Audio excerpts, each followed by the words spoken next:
लखनऊ में Indian industries association की 312वीं केंद्रीय कार्यकारिणी बैठक में उद्योग जगत के प्रतिनिधियों ने हिस्सा लेकर नए अवसरों और पहल का मार्ग प्रशस्त किया।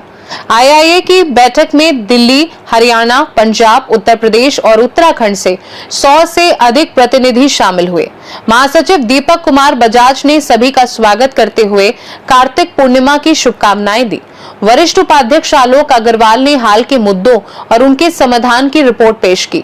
बैठक में उद्योग से जुड़े मुद्दों, सामूहिक प्रयास और रणनीतियों पर चर्चा हुई। आईआईए ने पर्यावरणीय स्थिरता और उद्योग क्षमता वृद्धि के लिए सोवेन कंसल्टेंसी के साथ एमओयू किया और पैकेजिंग क्षेत्र को अंतर्राष्ट्रीय स्तर पर उन्नत बनाने हेतु इंडियन इंस्टीट्यूट ऑफ पैकेजिंग के साथ एमओयू पर अग्रसर हुआ। कौशल विकास, डिजिटल लर्निंग और ई लर्निंग कार्यक्रमों की भी सराहना हुई।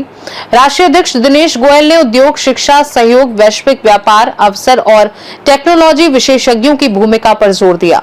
बैठक में 2 बड़े इवेंट्स के लिए कर्टन रेजर और रोड शो आयोजित किए गए। International tourism and hospitality expo 18-19 December 2025, Varanasi 10th India food expo 16 से 18 जनवरी 2026। लखनऊ महासचिव व दीपक कुमार बजाज ने जल संरक्षण की अनूठी शपथ के साथ कार्यक्रम की शुरुआत की। दोनों एक्सपो एमएसएमई उद्यमियों को वैश्विक स्तर पर जुड़ने और नई तकनीकों को अपनाने का मंच प्रदान करेंगे।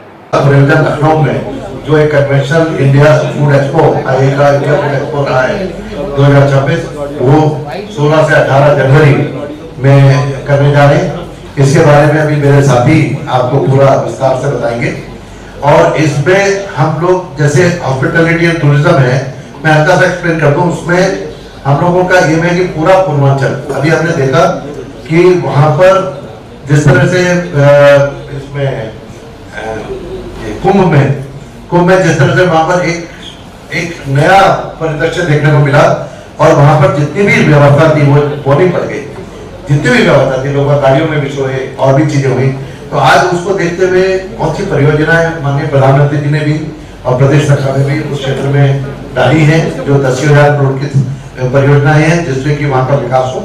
और साथ में उद्योग में भी, होटल्स को भी, सबको वहां पर बढ़ावा देने के पर्पज से, जिससे कि वहां की जो बेसिक जरूरतें हैं पूरी हो सके, उसके लिए काम कर रहे हैं। हमें ऐसा लगता है कि अगले 2 साल में कम से कम 450 से 500 होटल वहां पर खड़े हो जाएंगे और वहां पर उसकी वजह से एक बड़ी इन्वेस्टमेंट उस क्षेत्र में आने वाली है हमारे। इसीलिए वहां के को ध्यान में रखते हुए हिंदी भाषी जो इंडियन कल्चर से जुड़े हुए देश हैं और उसके अलावा भी जो इंडियन परिदृश्य के साथ जुड़े हुए हैं, जहाँ पर भारतीय इंडियन मार्केट बहुत काम कर रही है।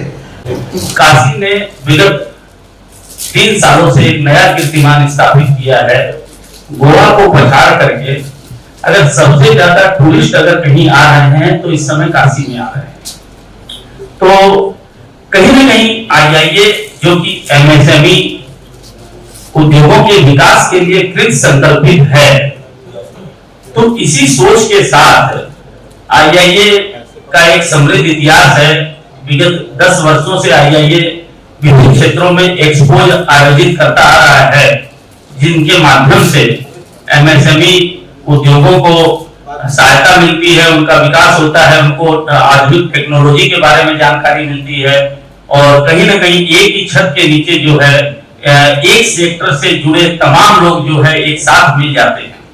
आपको मालूम है, हम लोग इंडिया फूड एक्सपो, इसको हम लोग आईफेक्स कहते हैं, का 10th एडिशन 2026 जनवरी में हम लोग लेकर आ रहे हैं। और इसका करने का जो पर्पस है, हम लोग का जो एफर्ट रहा है, शुरू से हम लोग पॉलिसी इंटरवेंशन के लिए स्टेट गवर्नमेंट के साथ क्लोजली काम कर रहे हैं और जिसका रिजल्ट अब हम लोग को ग्राउंड लेवल पे दिखाई पड़ना शुरू किया है। यूपी जो है ना सिर्फ इंडिया की फूड बास्केट बन के सामने आ रहा है, बल्कि वर्ल्ड की फूड बास्केट बनने का पोटेंशियल रखता है और उस पर अपना क्लेम कर रहा है। अभी हाल में यही यूनेस्को ने लखनऊ को कलरी के ऊपर अवार्ड दिया है, रिकॉग्नाइज किया है। और हमारी जो फूड प्रोसेसिंग इंडस्ट्री है वो बहुत तेजी से बढ़ रही है और उसकी पॉलिसी जो है हमारी one of the best policy है कंट्री के अंदर। जो पहले हम लोग को सब्सिडीज या इंसेंटिव्स मिलते थे, जितने हमारे साल भी नहीं मिल पाते थे, उतने हर महीने स्टेट गवर्नमेंट नए प्रोजेक्ट सैंक्शन कर रही है और उनको धरातल पे लगा रही है। इसी का रिजल्ट ये हो रहा है कि हमारे स्टेट से बहुत कुछ जो सिर्फ अभी रॉ मटेरियल हम लोग बाहर भेजते थे, जैसे राइस था, वो हम लोग यहाँ से हरियाणा जाते थे, वहाँ प्रोसेस होकर एक्सपोर्ट होता था, या बहुत सारे आइटम जो प्रोसेस हमारे स्टेट में नहीं होते थे, अब वो यहाँ पे प्रोसेस हो रहे हैं और बल्कि यहाँ से बन के बाकी स्टेट्स में जा रहे हैं। इसमें हम लोग एक चीज और ऐड कर रहे हैं, न्यू स्टार्टअप्स के लिए हम लोग जो फूड इंडस्ट्री से रिलेटेड है उन लोग के लिए एक स्पेशल स्टॉल भी वहाँ पर लगवा रहे हैं जिन्होंने अभी नया स्टार्टअप्स करा है। और एक हम लोग फूड इंडस्ट्री क्लिनिक वहाँ डेवलप कर रहे हैं, उसमें सारे डिपार्टमेंट्स की जो फूड से रिलेटेड डिपार्टमेंट्स होते हैं या कंसल्टेंट हैं, उन सब की इंक्वायरी वहाँ पर अगर कोई भी आएगा तो 1 to 1 वहाँ पर कर सकता है। फॉर एग्जाम्पल हमको फूड इंडस्ट्री लगानी है या फूड इंडस्ट्री हम चला रहे हैं, उसमें कोई अगर दिक्कत आ रही है, उसको टेक्निकल नहीं आ रही है या कोई लाइसेंस में दिक्कत आ रही है, तो उन सब का भी सोल्यूशन हम लोग वहाँ पर प्रोवाइड कराने की पूरी कोशिश करेंगे।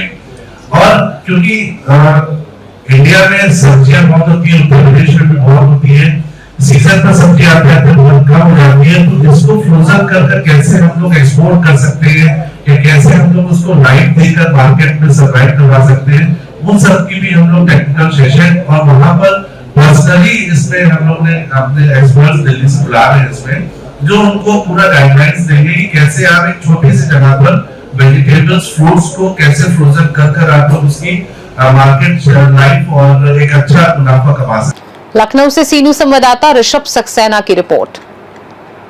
बैठक का समापन धन्यवाद ज्ञापन, राष्ट्रगान और नेटवर्किंग लंच के साथ हुआ। आईआईए ने एक बार फिर ये संदेश दिया कि उद्योग और उद्यमियों के विकास में नवाचार, कौशल और वैश्विक संपर्क ही सफलता की कुंजी है।